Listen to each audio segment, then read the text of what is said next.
여도선 목사입니다. 내가 달려갈 길과 주 예수께 받은 사명, 지금 달려갈 길을 마치려고 하느니 늙은 종이 나의 소명, 나의 사명이라는 이 말씀을 올리는 것은요, 주 예수께 받은 사명, 이 점에 확고하자는 이런 뜻에서 이 말씀을 올립니다. 우리가 주 예수께 받은 사명이 뭡니까? 하나님의 은혜 복음을 증언하려 하면은 나의 생명조차 조금도 귀한 것으로 여기지 아니하노라. 오늘 다룰 말씀은요, 세례 요한은 무엇을 위해서 이 구속사의 무대에 세움을 받았는가? 성경에 등장하는 많은 인물들은 자신들이 등장하고 싶어서 등장한 것이 아닙니다. 하나님께서 세우셨기 때문에, 그리고 주 성령께서 이걸 기록하게 하셨기 때문에 오늘 우리들이 그를 대하게 되는 거죠. 세례 요한은 그의 소명, 사명은 무엇인가?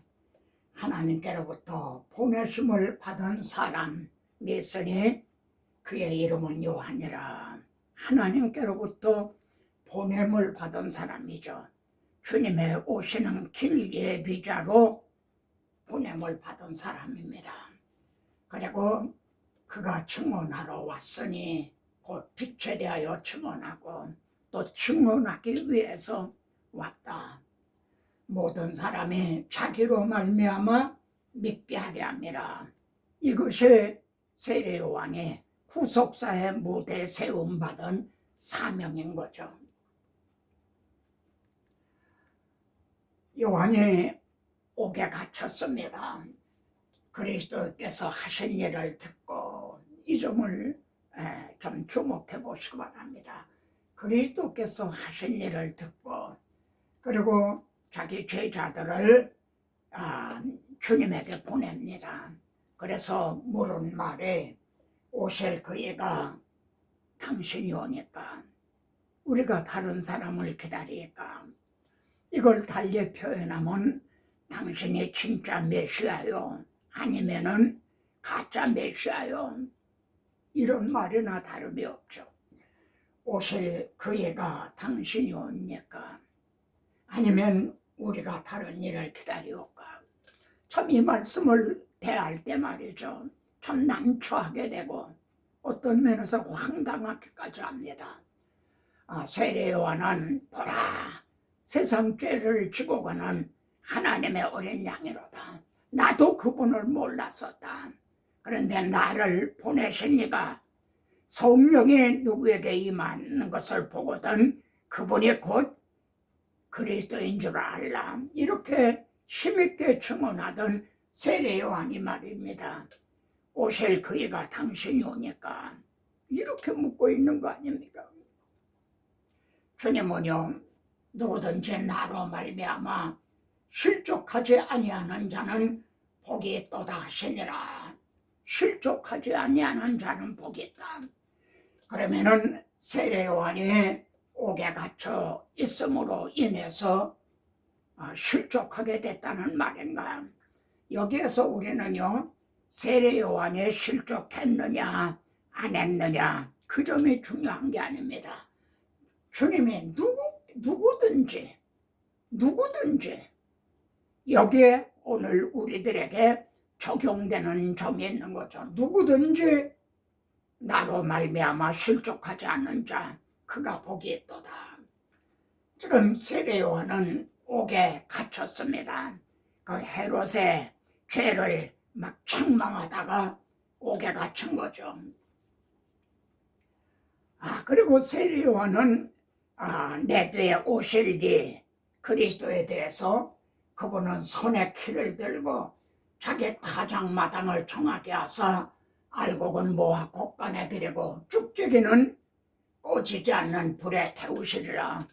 여기 문자적으로는 다 표현이 되어 있지 않지만요, 메시아 그리스도가 오시면은 다윗과 같이, 다윗이 골리앗을 물리친 것 같이 로마를 물리치고 이스라엘을 회복시켜 줄 줄로 알고 있는 거예요. 근데 요한이 들은 것은 무엇을 들었을까요? 당시 유대인이나 세례 요한도요, 정치적인 그리스도 메시아, 경제적인 잘 먹고 잘 살게 하는 경제적인 그리스도 메시아를 생각했던 거죠. 그런데 예수님을 따르는 사람들은 세리 혹은 죄인들, 이런 사람들이 따르면서 막 포도주를 먹고 마시고 이런 등등을 세례 요한은 들은 겁니다. 여러분, 누구든지 실족하지 않은 자는 복이 있도다. 왜 실족하게 되나요? 자기 뜻대로, 자기가 원하는 대로 되지 않을 때 말이죠. 왜 납니까? 왜 내가 이런 암에 걸려야 됩니까? 이렇게 자기 뜻대로 되지 않을 때, 그때 실족하게 되는 거죠. 주님은 두 가지 비유를 들어 말씀합니다. 이 세대를 무엇으로 비유할까? 주님 당시만이 아니라 오늘 우리들의 세대도 그러한 거죠.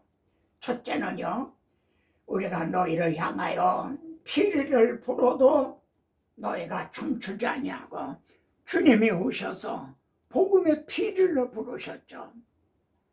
그러면은 기뻐서 춤을 추고 그래야 되지 않나요?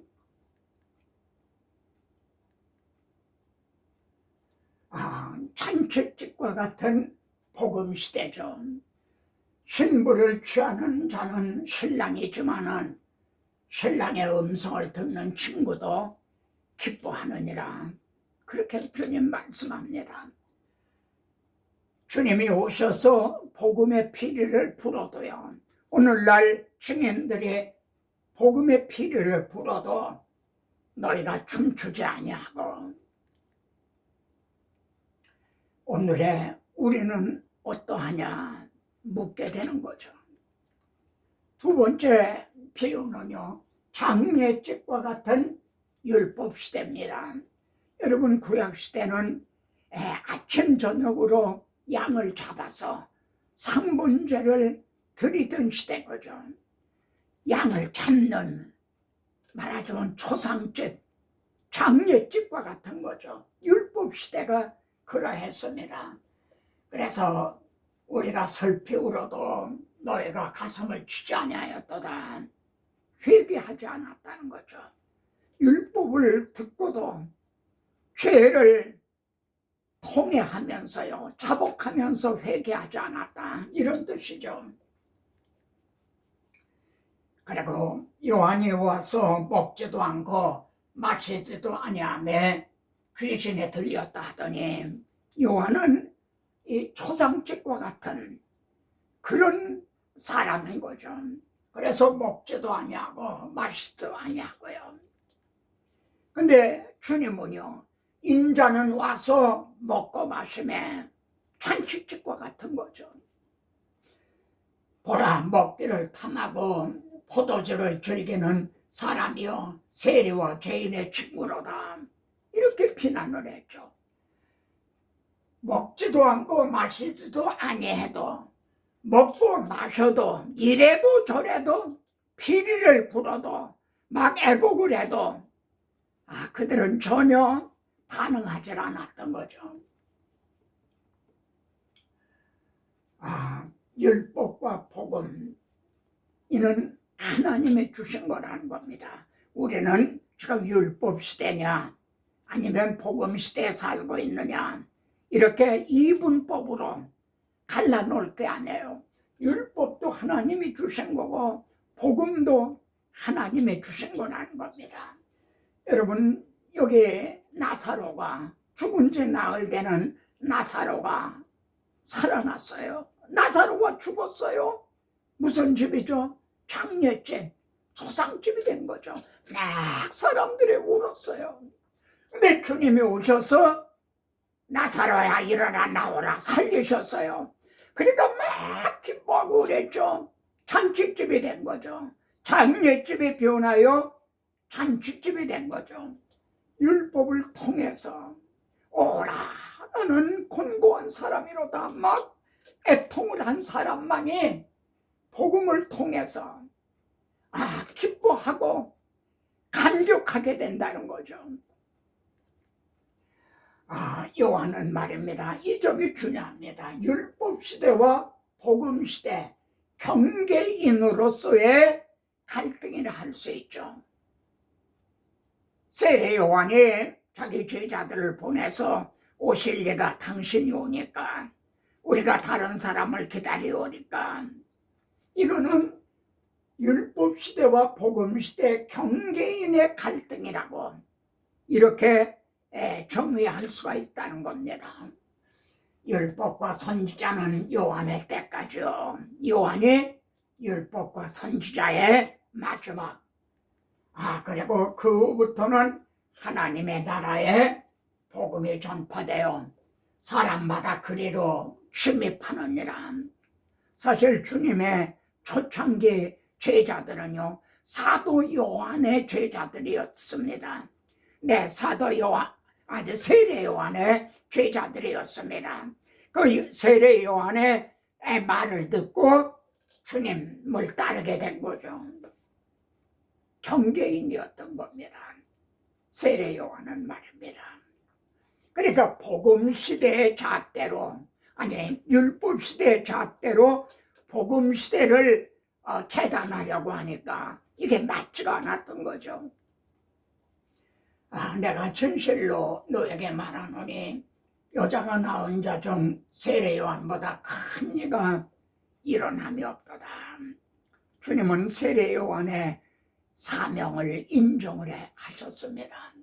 그러나 천국에서는 극히 작은 자라도 그보다 크니라.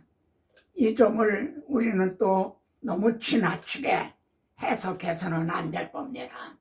율법의 기능과 복음의 능력을 대비하신 거죠. 우리는 더 좋은 온양, 더 좋은 제사장으로, 더 좋은 제물로 이렇게 구원을 얻게 된 말이죠. 율법의 기능과 복음의 능력을 대비하신 말씀이다. 이렇게 받음으로 족하다 하겠습니다. 경계인의 갈등, 이것이냐 저것이냐 기획해보래. 책 제목입니다. 이것이냐 저것이냐. 여기에 갈등이 있게 되는 거죠. 베드로 보세요. 예수를 붙들고 막 항변을 했다는 거예요. 주여 그리 마옵소서. 예수님 십자가에 달려 죽으시면 어떡합니까? 우리는 어떡하란 말입니까? 이렇게 항변했다는 거예요. 베드로는 조금 전에 주는 그리스도시요 살아계신 하나님의 아들이시소이다 고백한 사람입니다. 그리고 내가 복이 있도다. 그랬던 베드로가 조금 후에는요, 사탄아 내게로 물러가라. 너는 하나님의 뜻은 생각 안 하고 사람의 일만 생각하는도다. 이 말씀을 통해서 오늘 우리들을 돌아보게 되는 거죠. 우리들은 엘리야가 갈멜산에서 한 말처럼 너희가 어느 때까지나 두 사이에서 머뭇머뭇하겠느냐. 이게 두 주인을 섬기듯 하는 경계인의 갈등인 거죠. 제자들도 보세요. 또 베드로만의 그런 거 아닙니다. 그들 사이에 그중 누가 크냐 하는 다툼이 난지라. 여러분 주님은 지금 십자가를 주시기 위해서 예루살렘으로 올라가세요. 근데 제자들은 주님이 임금님이 되시는 줄 알고 그러면 오른편 왼편에 누가 앉을 거냐 누가 크냐. 그리고 부활하신 후에도요 사도행전에서 주께서 이스라엘 나라를 회복하심이 있다니까 이스라엘이라고 하는 나라 회복하는 것 이렇게 좁았던 거죠. 이게 경계인의 갈등입니다. 예수님이 주는 그리스도시요 살아계신 하나님의 아들이시라 꼭 고백하면서도 주님의 사명, 우리들의 사명에 대해서 확고하지 못한 사람들의 갈등인 거죠. 그러나 오순절 성령 임하신 후에는 베드로나 제자들이 완전히 확고해지고 달라졌던 걸 우리가 보게 됩니다. 사느냐 죽느냐 그것이 문제로다. 이는 섹스피어가 함넷이라고 하는 거기에서 말이죠. 한 대사입니다. 사느냐 죽느냐 이것이 문제로다. 여러분 모든 그리스도인들은 나를 위하여 살고자 하는 자는 죽고 죽고자 하는 자는 살리라. 특히 그리스도의 증인들 말씀의 대언자로 세움받은 사람은 사느냐 죽느냐 이것이 문제로다. 결단이 지금 결단하라고 그러십니다. 내 제자에 합당하지 아니하고 주님은 그렇게 말씀합니다. 경계인은 내 제자에 합당하지 아니하다. 바울과 및 바나바와 그들 사이에 적지 아니한 다툼과 변론이 일어난지라. 그들 사이가 뭡니까? 예루살렘에 내려온 사람들이에요. 예수 그리스도를 믿는 사람들이에요.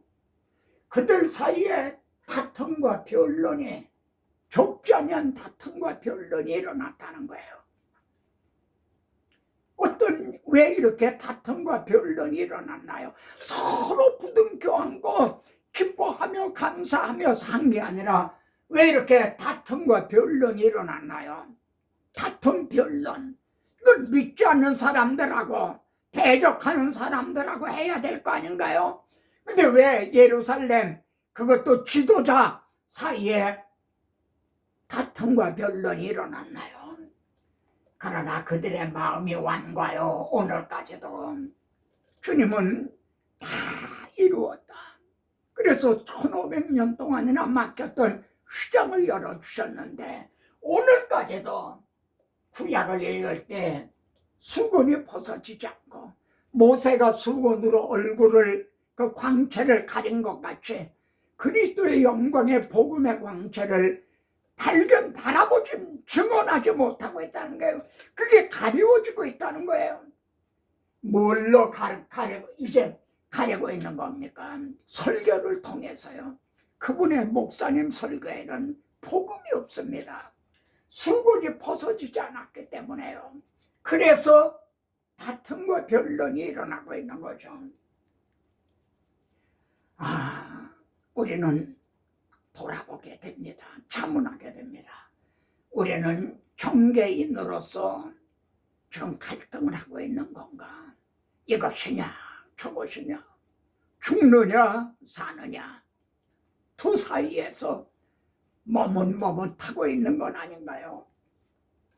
우리는 지금 제가 섬기는 교회는 장례집이냐 잔치집이냐 복음이 담대하게 증언이 되고 있는 잔치집인가 교훈이나 인문학이나 심리학적인 자기개발적인 그런 거나 말하는 장례집과 같은 아주 경계인 복음도 아니고 율법도 아닌 경계인 그런 가운데 있는 건 아닌가. 나는 시내산을 통과해서 시온산에 가서 그리스도를 만났는가. 바울은 로마서에서 우리가 이렇게 말하던 바울이 내가 확신하노니 나라고 말합니다. 여러분 오늘 이 영상을 통해서 내가 확신하노니 그런 결단을 하게 되었습니까? 우리 주 그리스도 예수 안에 있는 하나님의 사랑에서 끊을 수 없으리라. 여러분과 함께 찬양을 하고 싶습니다. 우리 주님은 너는 나를 따르라. You must follow me. 내 임금 예수 내 주여, 이 마음과 이 천한 몸 주께 피로 감추고 주 친히 사신 몸이 오니 나 이제서 너 죽으나 주 뜻만 따라 살리라.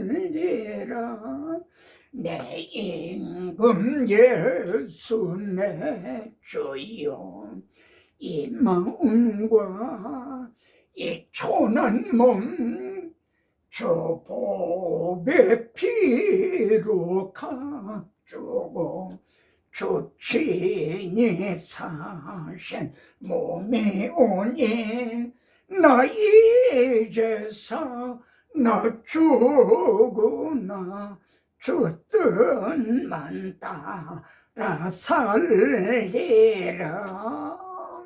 아멘.